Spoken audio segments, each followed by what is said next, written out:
All Okay, right. this is kind of cool because this is Yeah. okay. So let's stop right here. Okay. Okay. We talked a bit about the grippers, and that's what a lot of people are. SCHUNK is known for in the United States, at least, for gripping. But did you know they also do linear motion? Ah. And so the most basic linear motion, they don't do rod type cylinders, Okay. which means it's like a cylinder going in and out. But they do two other types of options. As far as their standard basic linear, they do belt-driven modules, Okay. and then they do ball screw modules, what we call rodless modules.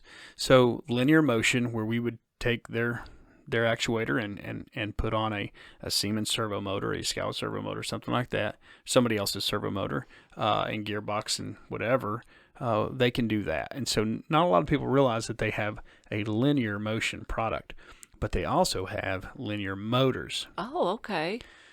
And then within their grippers, they have rotation built into their grippers.